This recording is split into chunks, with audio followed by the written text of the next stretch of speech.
Bahunam Janmanam Ante Jnanavan Mam Prapadyate Vasudevaha Sarvam Iti Sa Mahatma Sudurlabha Bahunam Janmanam Ante Jnanavan Mam Prapadyate Vasudevaha Sarvamiti Samahatma Sudurlabha. Grace A.C. Bhakti Vedanta Swami Srila Prabhupada. After many births and deaths, he who is actually in knowledge surrenders unto me, knowing me to be the cause of all causes and all that is. Such a great soul is very rare. Shri Shri Radha Gopinath ki kindly repeat. After many births and deaths, he who is actually in knowledge surrenders unto me, knowing me to be the cause of all causes and all that is. Such a great soul is very rare. Namo Vishnu Padaya Krishna Prishthaya Bhutale Srimate Bhakti Vedanta Swami Niti Namine Namaste Saraswati Deve Gauravani Pracharane Nirvishesha Shunyavadi Paschatya Desha Tarane Jai Shri Krishna Chaitanya Prabhu Nityananda Shri Advaita Gadadhar Shivasadi Gaura Bhakta Vrinda Hare Krishna Krishna Krishna Hare Hare Hare Rama Rama Rama Hare Hare. So in the last 2 Wednesdays, we have been discussing the 4 kinds of people who come to Krishna and the 4 kinds of people who don't come to Krishna. So let us briefly revise what we have already discussed. So who are the 4 kinds of people who do not come to Krishna? Yes? Mudha. So who is the Mudha? The mentality of the ass. And what does he do? He works hard day and night, foaming at the mouth, simply for sense gratification, and he has no time for self-realization. What is the second category of people? What's the meaning of Naradhama? The lowest among mankind. And what is their particular characteristic? Well, all 4 of them don't believe in God. Yes? Yes. He appears to be very cultured, very polished. But actually because he has no spiritual culture, so although he is externally very materially advanced, but because of his lack of spiritual culture, he is actually amongst the most fallen of all mankind. What is the third category? Mayaya pahrita jnana. What is the meaning of that? Whose knowledge has been stolen by Maya, by illusion.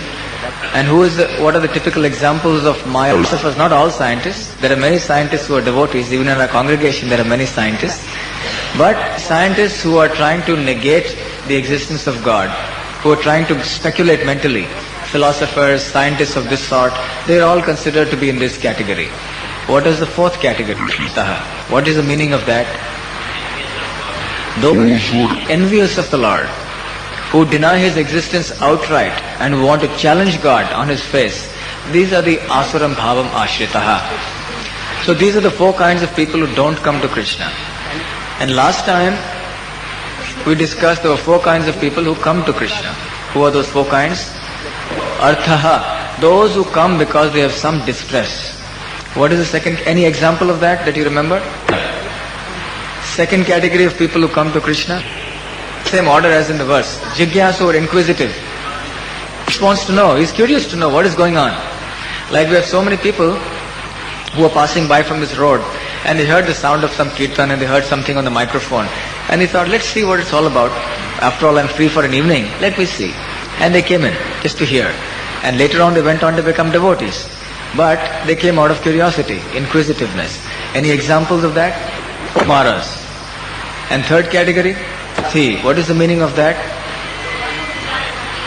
Desires some material benefit. Who is desirous of something material. And he approaches God for fulfillment of that material desire. Any example? Maharaj. He wanted a kingdom greater than the kingdom of Brahma. He wanted a very large kingdom. Krishna fulfilled that. But ultimately Dhruva Maharaj didn't want that. He became a pure devotee simply by actually rendering devotional service. Last category. Jnani. What is the meaning of Jnani? Who is searching for the absolute truth. He knows that he is searching for God. He may be an impersonalist, he may be a personalist, but all these come under the category of Jnani. Any example of Jnanis? Sages assembled at Naimisharanya when the Srimad Bhagavatam was spoken. So all those sages there, they were already seeking the absolute truth. So these are the four categories of people. Now the words Sukritina and Dushkritina are used. So what is the difference between these two? What is Dushkritina and what is Sukritina? Kritina means to perform certain activities. And Dushkritina means to perform sinful activities.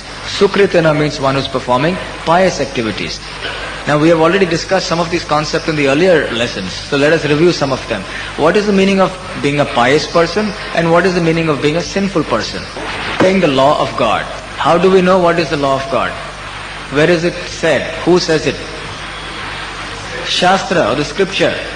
In other words, a person who is living his life in violation of the laws of God, who is not living his life according to the injunctions of the scriptures, he is considered to be a sinful person. And a person who is living his life according to the injunctions of Shastra, he is doing his karma according to the scriptural injunctions, he is a pious man. So such pious people are called Sukritinas. So the typical characteristic of a Sukritina is that he avoids sinful activity. What are the four pillars of sinful activity? There are sinful activities, particularly in this age of Kali Yuga. What are they? Intoxication, illicit sex, gambling, meat eating. So those who are Sukritinas, they are free from these vices. They are situated in the mode of goodness. They are pious people. Sometimes, of course, it is very difficult to get pious people to become Krishna conscious. And it is sometimes easier to get very sinful people to become Krishna conscious. This is the paradox that we see. But in any case, Krishna is describing in that verse that these four kinds of people, they come to him sometimes. Right? And they are called Sukritina. So Sukritina means a person who is avoiding all these sinful activities and somehow or the other he comes to Krishna to render some devotional service because he has some motivation. Of course, he is not considered very intelligent. At the same time, Lord Krishna, he also says that such a person is very udara. Udara means magnanimous. Udara sarva evaite. He says all these four categories of people who come to me, they are very udara, very magnanimous. In other words, Lord Krishna is praising them. And on the other hand, we are always saying that such people are less intelligent. So is there a contradiction? Yes? Such great souls in the very next verse. He says they udara, very magnanimous souls who come to me. And they are not so intelligent. They are magnanimous because at least they are coming to Krishna. The Dushkritinas, they never approach Krishna. They are atheistic. They never want to come near Krishna. But at least the Sukritinas, for whatever reason, at least even if it is for some fulfillment of material desire, at least they go to Krishna.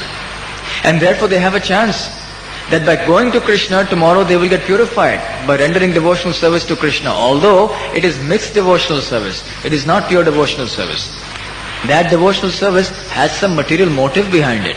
But nevertheless, by virtue of the fact that they are coming to Krishna and they are remaining with Krishna, there is a possibility that tomorrow they will become pure devotees when they come in contact with another pure devotee of the Lord. So therefore, because they are coming to Krishna, they are considered udaraha or magnanimous. But the Dushkritinas, they lose that chance. And therefore they remain for a long, long time in ignorance. So therefore these Sukritanas, somehow or the other they come. Now we see that there are some people who come, but when their desire is fulfilled, they go away. And they become happy. Now I've got my desire. I came to Krishna for some money. I asked him for money because I was in some distress. I got the money. Now I don't need Krishna. Now I'm living on my own abilities, on my own strength. So they go away. Then there is another class of Sukritana who come to Krishna for fulfillment of some material desires. And when it is not fulfilled, then they become very angry. Prabhupada used to quote the example very often of the Second World War. The German nation was fighting the British, and both were Christians. Of course, the denominations may have been different, but essentially both were Christians. So, the mothers of all the young men who went to fight in the war, they were both praying to Christ, "You please save my son." And after all, in the war, someone has to die. So some mothers found that their sons had died. So they began to lose faith in God. What kind of God is this? I prayed to God to save my child and he didn't, so they became atheists. Again, do you remember the story of King Chitraketu and his son that we discussed a couple of months back? In that story we saw how King Chitraketu was begging for a son. And then when he got his son, of course Angira Muni had told him that your son, he will be Harsha Shoka, the cause of your joy and also the cause of your lamentation. But King Chitraketu had said, never mind, better a disobedient son than no son at all. So he had got his son. And in any case, to cut the long story short, the son died. And when the son died, naturally King Chitraketu, to the extent he was happy, he also became distressed when his son died. And he became unconscious. The queen also was in extreme misery. And when she saw her husband in so much misery, she became even more distressed. And then at that time, she began to curse the Lord. She became angry. She was praying to the Lord earlier, please give me a son, please give me a son. And when the son came, she was very happy. But when the son was lost, then she began cursing the Lord. What did she say? She said that you are very cruel and you are very inexpert. Actually, by the laws of creative power, the son should never die during the lifetime of the father. But therefore, you have violated your own laws and therefore you are very less intelligent. She's telling God, she's telling Krishna, that actually you're very inexpert. You don't know how to handle things. And if fruitive activity is so powerful, that it is even more powerful than birth and death, then what is the need for a God? That means karma itself is supreme. You see, there is a class of philosophers called Karma Mimamsa. Now these philosophers say that there is no need for a God. That karma is supreme. And everything is determined only according to karma. They don't understand that there is a supreme personality who is underlying the laws of karma, who is handling, who is actually controlling the laws of karma. When we speak of a law, we also speak of a lawmaker. If you talk about the law of karma, there must be a person who has made these laws and who is ensuring that these laws are effective. Someone who is implementing the laws. Even on the road, when you see a simple road sign, no left turn or no entry, you understand there is some authority behind it. So when such a fantastic law, such a subtle law which operates at such subtle levels of human activity, how can we expect that such a law will not have a lawmaker? So these karma mimamsa philosophers, they say that karma is supreme. If I perform a certain activity, I must get the result, and no power in this universe can stop me from getting this result if I have done that activity. But they don't understand that Krishna, if he likes, can interfere with anything at any time at his own sweet will. That is the meaning of God. But in any case, so they say like this. So this queen, in her misery, she was also speaking this karma mimamsa philosophy. She was saying that if fruitive activity is so powerful, then there is no need for God like you. And if you want to cut off the relations between father and child, mother and child in this way, then no one in future will want to become parents. Then they will neglect their parents, they will neglect their children. So in this way she began to curse. So there is also one problem with these devotees, these Sukritanas. They're pious, they come, but because of ignorance or not lack of complete knowledge, either they go away, or when the desire is not fulfilled, they become very angry. But then those few fortunate Sukritanas who stay on, somehow or the other persevere in the devotional service of the Lord, in the contact of pure devotees, then somehow or the other, sooner or later, they will also become pure devotees. And then their life becomes perfect. So this is how gradually the Sukritanas get elevated in their consciousness. So therefore, in the Srimad Bhagavatam it is said, Akama sarva kamova moksha kama udardi tivrena bhakti yogena yajeta purusham paraha. That whether you have material desires, sarva kama, kama means material desires.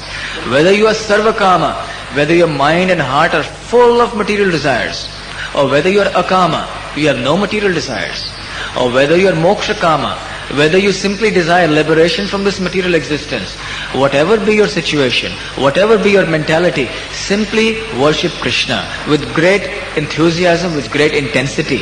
Tivrena bhakti yogena. Bhakti yoga. Therefore worship Krishna with great intensity. This is the injunction of this Srimad Bhagavatam. So we should not think, oh, I have so many material desires in my heart, therefore I cannot approach Krishna. No. It is because we have material desires in our heart that we have to approach Krishna. And for a pure devotee also, because he doesn't have any material desires, he still approaches Krishna. In all conditions of life, we simply approach Krishna. That is the sum and substance of spiritual life. Just remain at the lotus feet of Lord Krishna. So therefore we can see that even among the Sukritanas, even among those who are devotees of the Lord, there are two kinds of devotees. One are called the Sakama devotees. Sakama devotees are these Sukritanas described in the verse that we discussed earlier, the four kinds of Sukritanas. They are also called Sakama because they approach Krishna with some material desire. And there are those who are also called Akamaha. Akama means they come to Krishna without any material motive. They want to serve Krishna simply for the sake of serving Krishna, for no other motive. This is pure devotional service, pure bhakti. The great Acharya Rupa Goswami, in whose footsteps we are following, he declares, Anyabhilashita shunyam jnana karma dinavritam anukulyena krishnanushilanam bhaktiruttama. He is defining what is pure bhakti here. He says pure bhakti means that which is anya abhilashita shunya. There must be no material desire at all in the heart. Jnana karma dinavritam. There must be no mixture of wanting to speculate mentally, or no mixture of wanting to get some material benefit in return. And it must be rendered favorably, anukulyena. Anukula means very favorably rendered.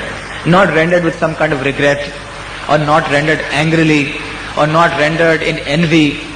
It must be favorably rendered, without any material motivation. So those great souls who render this kind of devotional service to the Lord, they are called Akama Bhaktas, or pure devotees of the Lord. And they are also called Mahatmas. So, the subject matter of today's verse is this Mahatma.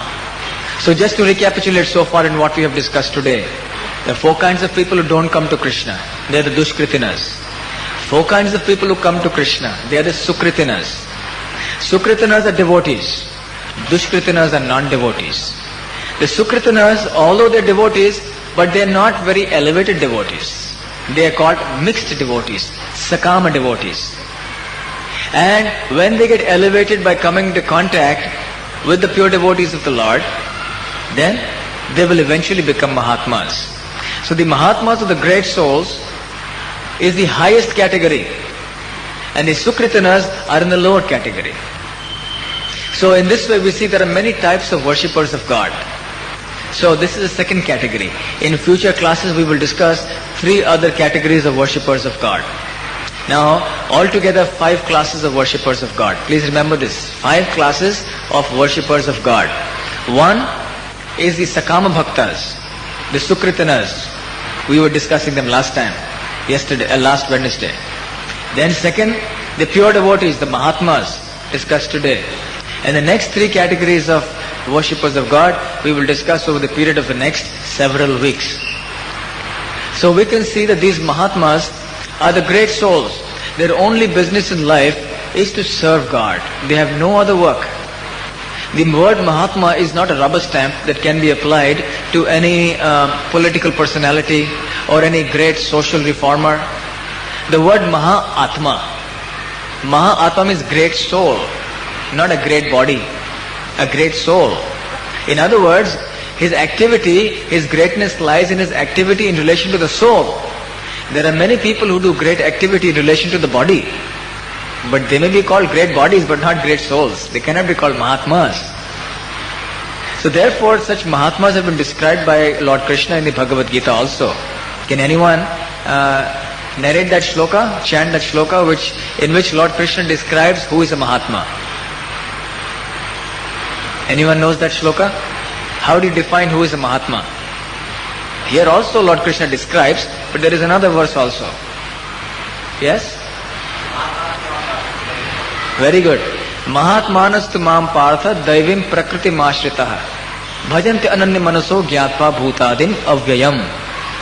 Lord Krishna says that the Mahatmas are those great souls who have completely surrendered to me. Daivim prakritim ashritaha. Among the Dushkritanas, you saw the last category of people were asurim bhavam ashritaha. They've taken shelter of the demoniac or the atheistic sentiment. But these are daivim prakritim ashritaha. They have also taken shelter. But shelter of what? They have taken shelter of the Lord, of His divine energy. So these people are called Mahatmas. And what is their activity? How do you know who is a Mahatma and who is not a Mahatma? Do we go around wearing a label or a designation that he is a Mahatma?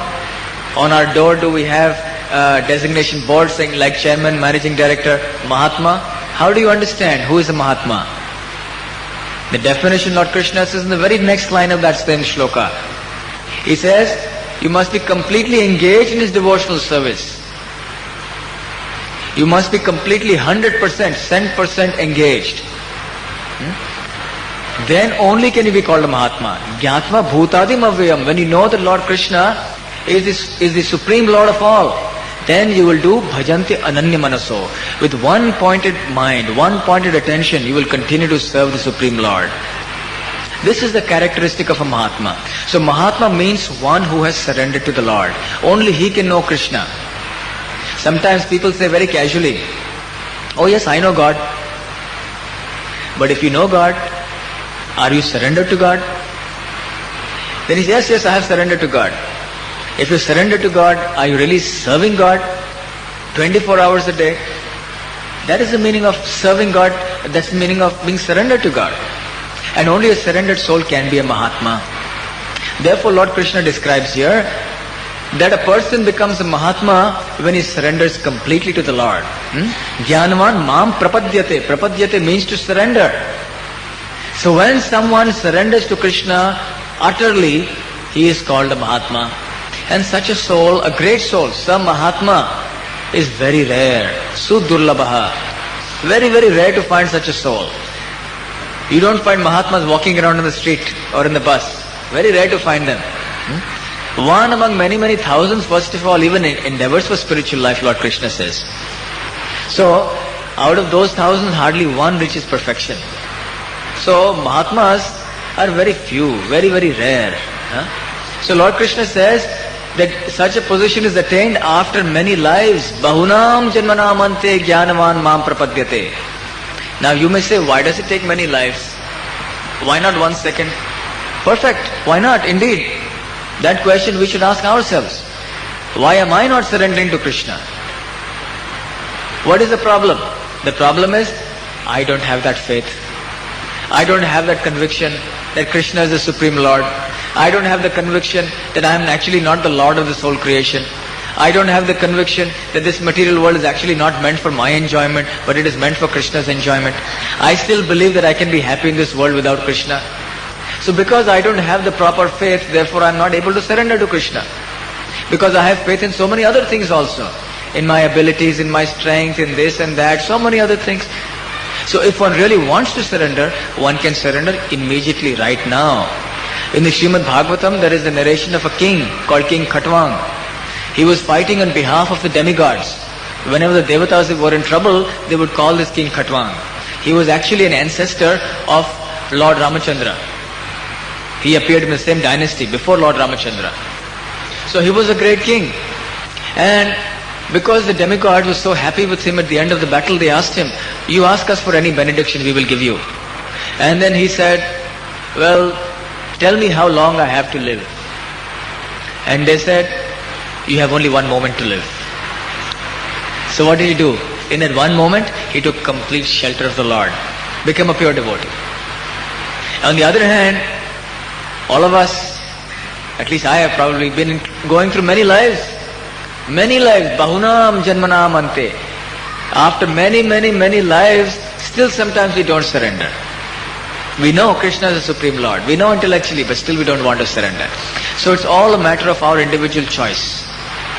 The intelligent person wants to surrender immediately. To the extent we are not intelligent, we want to still hang on in our material life. So therefore, the process takes a short while or a long while, depending on how sincere we are to make our life perfect. So in this way we can see it's a very rare thing. It takes a very long time. And after having surrendered to Krishna, then such a person becomes completely pure. And then he is no more a Sakama Bhakta. Till such time as there is even an ounce of material desire in our heart, we are said to be Sakama. When that last trace of material desire is washed away from the heart, then we can be called pure devotees of the Lord. So what is the difference between Sakama and Akama Bhaktas? Or the two categories of worshippers that we have discussed now? Yes? Number one, anyone? In the Sakama Bhaktas there is material desire, and in the Akama Bhakta, no material desires. But there is also one extra difference which follows from the first. When the Sakam Bhaktas are in danger or they are in some difficulty, what do? No, they run to the Lord. Sometimes they forget God, but sometimes, like the demigods, they are also Sakam Bhaktas. There are some devatas or demigods who are actually pure devotees, like Yamaraj, for example. But there are others who are not so pure devotees, like Indra. Sometimes Indra, he has so many material desires. So the demigods, they are Sakam Bhaktas. So whenever they are in some difficulty, when the asuras are harassing them a lot, then they run to Krishna. They run to Lord Vishnu immediately for relief. So the demigods are intelligent. They know where to run in times of trouble. But when we are in trouble, what do? Doctor, lawyer, police, army, navy, so many things. We don't run to Krishna. Sakam Bhaktas are intelligent. But in times of difficulty, they go to Krishna. Please help me, please help me. But the Akama Bhaktas, the pure devotees of the Lord, even in times of great difficulty, they do not approach Krishna. Why? Now you may say, the Asuras, the demoniac people, they also don't approach Krishna when they are in difficulty. And the pure devotees also don't approach Krishna when they are in difficulty. But what's the difference? Yes? But then, why should they not? If they have faith, why don't they approach Krishna? Why don't they go to Krishna, the pure devotees? They don't have any material desires and they are not worried at all. They say, Krishna, whatever is happening is perfect. Krishna is looking after me anyway. Why do I need to worry? If Krishna has put me in this difficulty, He will put me out of it. And if He is not pulling me out of it, that means He wants me to be in it. If He wants me to be in it, who am I to object? Might as well be here and make Krishna happy. So He is here in this situation. Whereas the Sakam Bhakta is always worried. Why Krishna has put me in this position? Let me go to Krishna. Let him solve this problem of mine. So in this way, the Sakam Bhaktas are always running. The Asuras, they don't go to Krishna because they have no faith at all. So they don't even recognize the existence of Krishna. They don't recognize His power. The pure devotees, out of love, they don't want to disturb Krishna. Why should I go and disturb Krishna unnecessarily just for an insignificant soul like me? Who, because I can't control my mind and senses, and because I cannot understand, I cannot surrender to Krishna, so why should I go and trouble Krishna? Of course, from Krishna's point of view, he is never troubled. Krishna wants to reach out to his devotees. But the devotee out of love doesn't want to trouble Krishna. That is bhakti. That is a sentiment of devotion. Like Sudama. Although his wife was also a great devotee. But she was telling Sudama, at least for your own sake, look, you have become so thin, at least go and beg Krishna for some food. We discussed the story of Sudama some Wednesdays back. And Sudama was thinking, why should I trouble Krishna for such a small thing, for just food for us? Anyway, he's giving us, why should I go there? In any case, just to please his wife, he went. But even when he went, all the time he was thinking, I will never ask Krishna for anything. And even when he sat there, he never asked. He came back without asking Krishna. But Krishna gave him everything. Correct? So Sudama had that mentality like a devotee. He didn't want to trouble Krishna to ask him, give me my daily bread. So therefore, this is the mentality of a pure devotee. Just like so many other great devotees. Brahma in the Srimad Bhagavatam, there is a very wonderful prayer, shloka by Lord Brahma in this connection. And it goes something like this. Tatte nukampam susamekshamano bhunjana evatma kritam vipakam hridvagvapurvi vidadhan namaste jiveta yo mukti pade sadaya bhak. In this shloka, Lord Brahma explains that all the difficulties that I am experiencing, my Lord, they are only your mercy, anukampa. Tate anukampa. I will wait for your mercy. I recognize this as your mercy. And whatever is happening to me now, I understand that they are the results of my past karma. And therefore I should simply tolerate. I should simply bear with it. Bhunjana evatma kritam vipakam. It is my activities.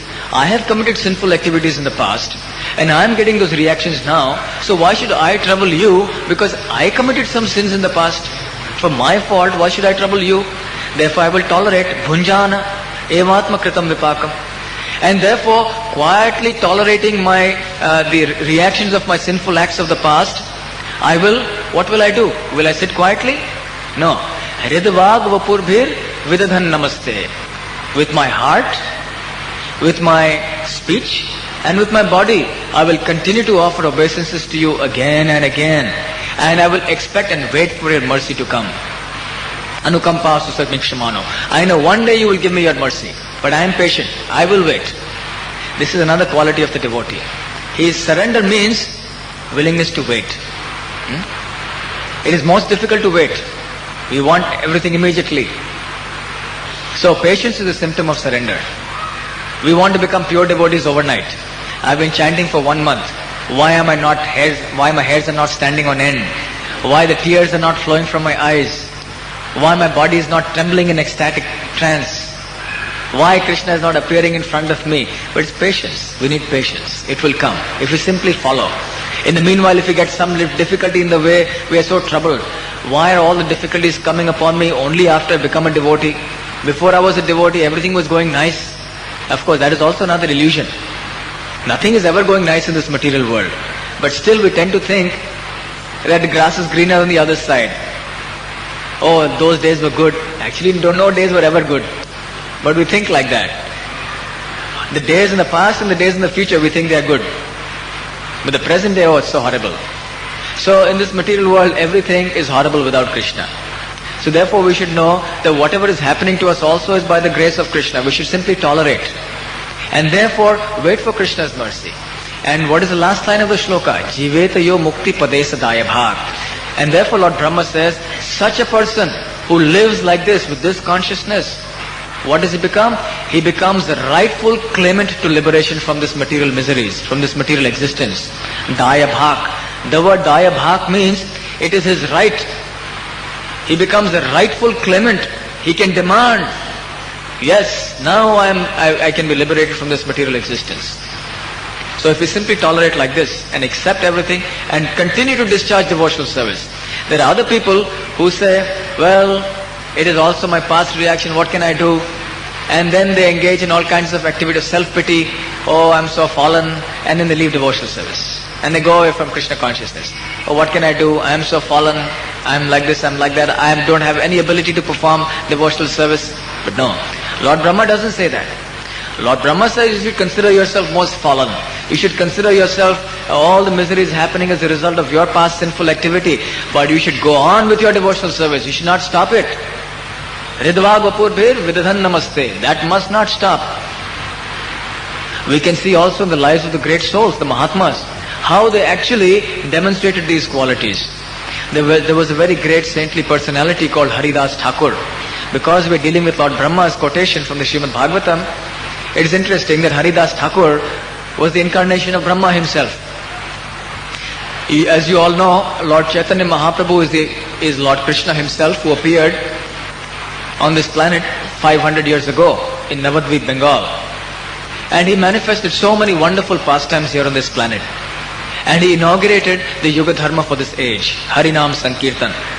The Harinam Sankirtan is the only way in this age of getting uplifted from this material miseries and to achieve pure love of God. So Lord Chaitanya Mahaprabhu is considered the most merciful incarnation of the Lord, because he is giving to us what no other incarnation has ever given. Pure love of God. And he is distributing it very, very freely, without any consideration of one's qualification or one's abilities. He is just giving to one and all, freely. So one of Lord Chaitanya's very close associates was Haridas Thakur. Actually, in material terms, Haridas Thakur was senior to Lord Chaitanya. Haridas Thakur was much older than Lord Chaitanya. And he appeared in a Muslim family actually.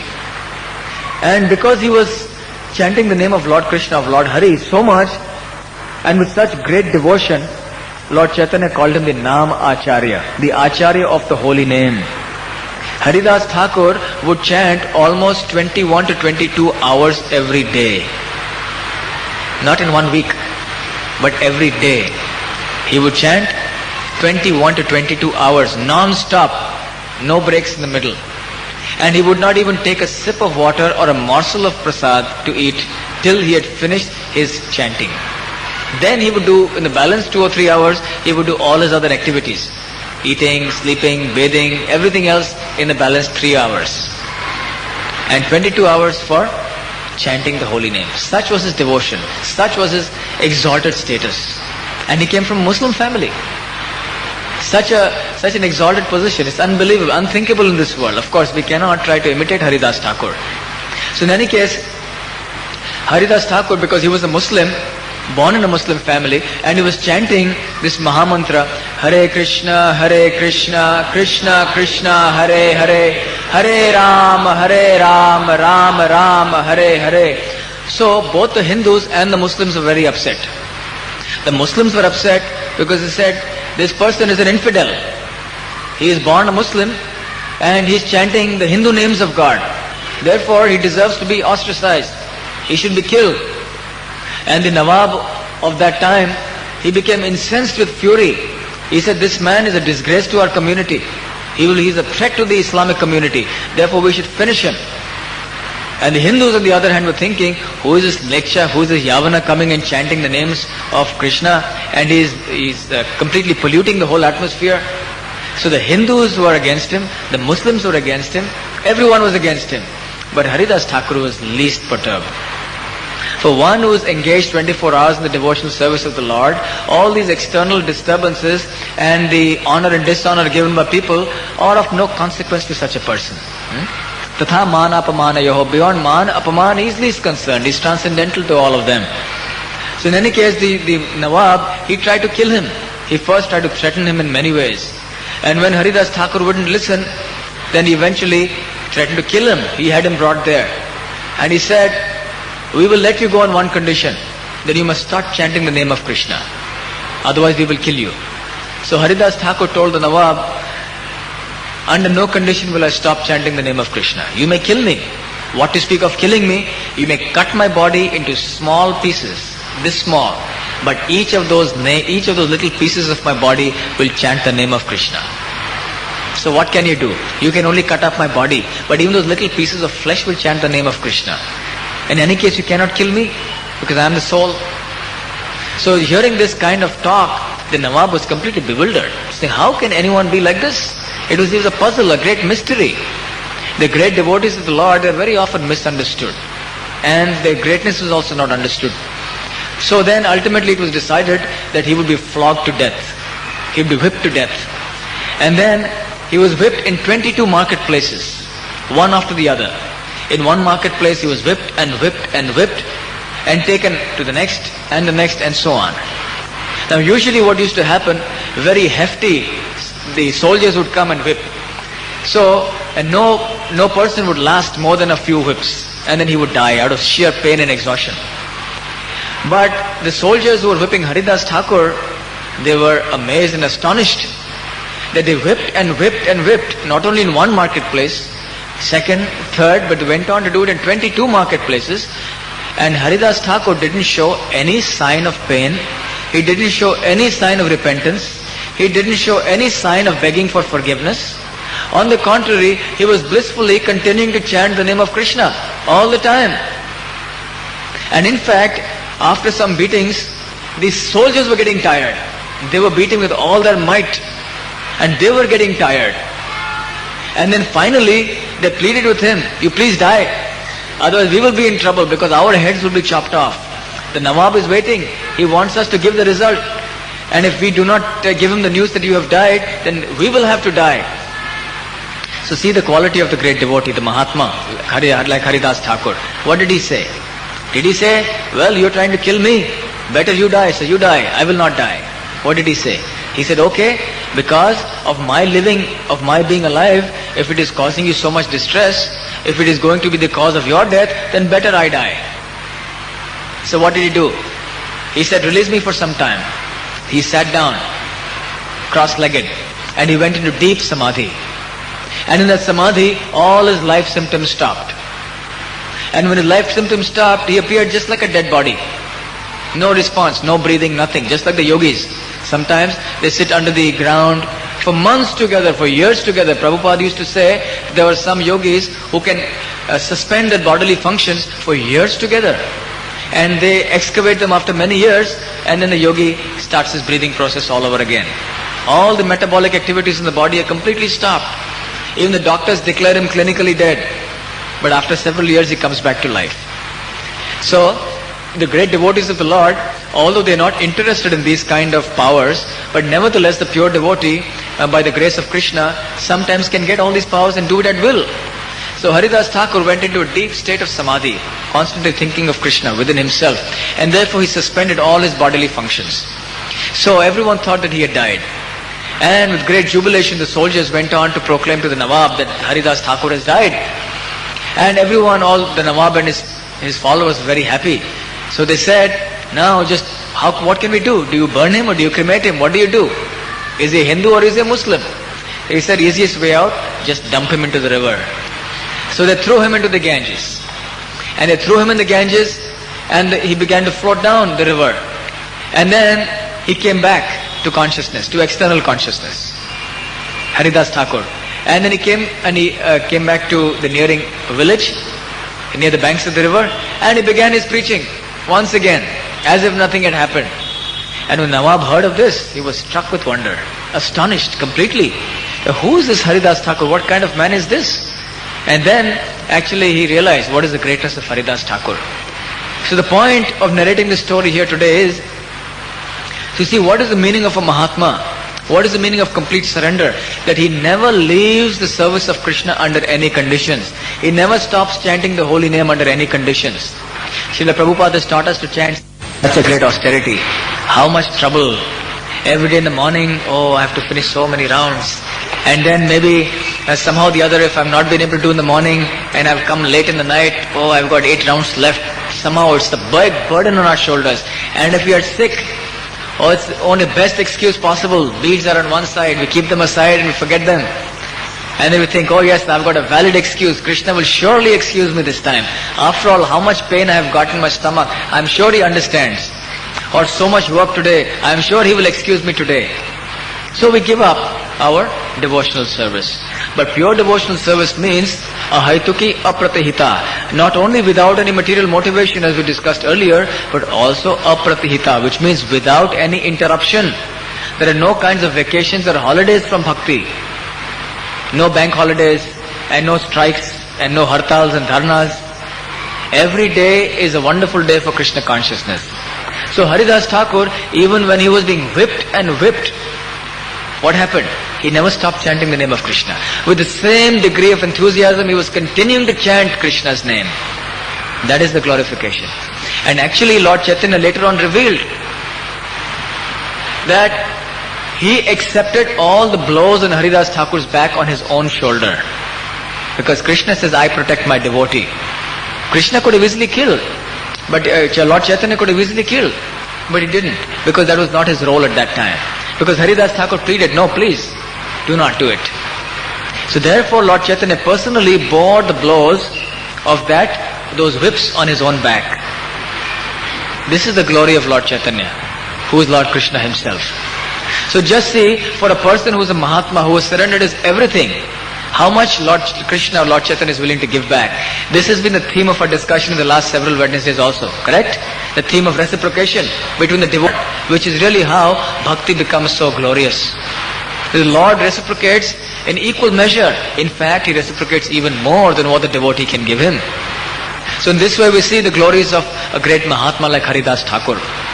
Also Jesus Christ. When Jesus Christ was being nailed to the cross, what was He saying? Was He condemning His people? Saying, you are all foolish people, you don't know, actually you are wrong, you made a mistake, it's not me, it's Him, we did it, why don't you nail Him? Did He do that?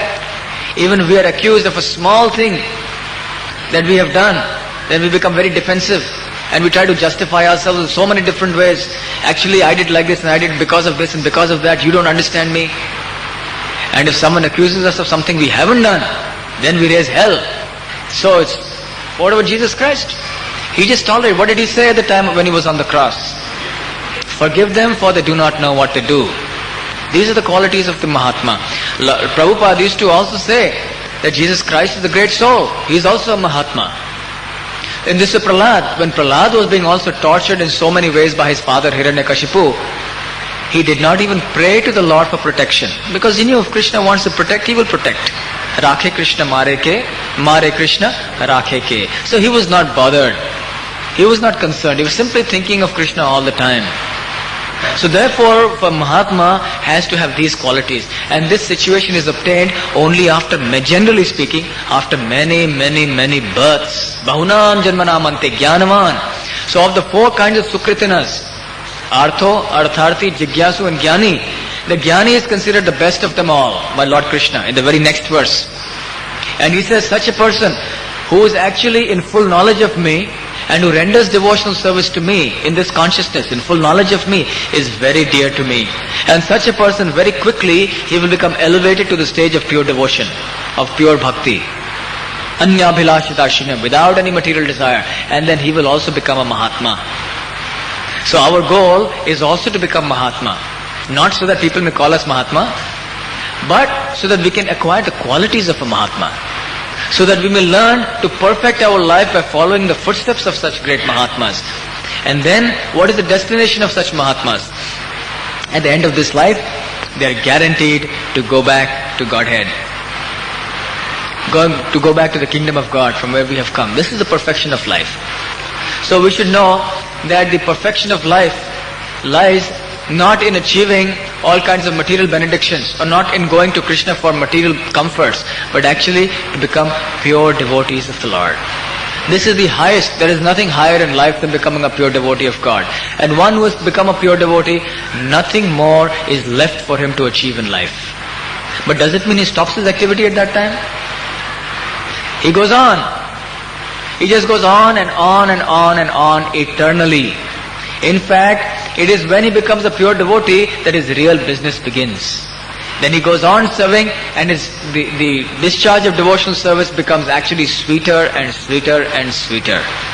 The real bliss of bhakti is experienced only beyond this stage. What we are now experiencing in our neophyte condition is only sometimes a small taste. Krishna sometimes gives us a very small taste of that high bliss, that ecstasy. Sometimes, just to keep us here, just to keep us at His lotus feet somehow or the other. But we must be careful that we must continue. If we continue at the lotus feet of the Lord, serving Him, then one day we will be successful. We must have that faith. Just as when a person who is coming from the scorching sun, he comes under the shade of a tree, he gets immediate relief. Although the sun is there outside, and he may still be perspiring, but immediately there is some relief. And eventually he will become completely rested, to be sure. If he goes out into the sun again, there will be trouble again. But if he simply remains where he is be relieved. Similarly, having come to Krishna, the scorching heat of material distress in the outside world is very painful. So now that you have come to the shelter of Lord of Sri Sri Radha Gopinath, you should just stay here. Just stay on somehow or the other, in spite of so many difficulties that may come, in spite of so many troubles. Just continue to discharge devotional service, and already you will experience some relief. And if you don't go back into the sunshine, the scorching heat, then eventually, very shortly, we can all attain the perfection of life. Thank you very much. So we will have darshan now. and after the darshan. So are there any questions? At first, in a way that he wants to have some more money, or maybe he wants to have some a bigger house or a car in order to come to the temple. What are such material desires? If something is going to help you to come to Krishna, if something is connected to Krishna, then in one sense it is not a material desire. Because ultimately you want to progress in your Krishna consciousness. But on the other hand, there is also a danger that because of these acquired possessions we may get entangled and we may get attached to them. And we may also begin to use them for things other than Krishna consciousness. So, whatever is needful, whatever is necessary for improving our spiritual life, we should do. Whatever practical action is necessary and whatever practical day-to-day adjustments you need to make in your material life, you can make. But with the ultimate goal of ensuring that it helps you to remember Krishna more and to become a better devotee. If you do that, then such plans and such desires are legitimate. But we must not be attached to such plans. It doesn't mean that if I don't get a car to come to the temple, then I will reduce my Krishna consciousness. No, that must go on. What is the test? That whether this is really material or not. That if Krishna doesn't give it to me, I am still continuing Krishna consciousness with the same enthusiasm. That is the test. Or if you have something and Krishna takes it away from you, the proof that you are detached is that you are still continuing in your Krishna consciousness with the same enthusiasm, perhaps more. So we should go about these things in a detached way, as far as our material things are concerned. Then it can be said to be done in Krishna consciousness. Otherwise, it can be just a disguised material desire. Is there any other question? A word has come, Sudurlabha. Is there any difference between Durlabh or Sudurlabh? Is it only emphasis? Emphasis. Durlabha means rare, Sudurlabha means very rare. So rare to find. Sin is not obeying the laws of God. The laws of God are given in the scriptures. Now, when we come to hear Bhagavad Gita or Srimad Bhagavatam, then we are told about the 4 regulative principles, and we are taught that we must not eat meat. That is, meat eating is a sin. But then the Quran and such other scriptures are also the words of God. Now, in such other scriptures, there is no such injunction, and people who follow the different faiths, they feel they commit no sin when they have meat or some other thing. So there is a kind of a contradiction, and especially in a place like Bombay or any other place for that matter, where people live in a cosmopolitan environment, these kind of clashes of ideas do take place.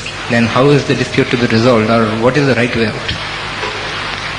Actually, anyone with some clear intelligence will easily understand that killing of animals is a very cruel activity.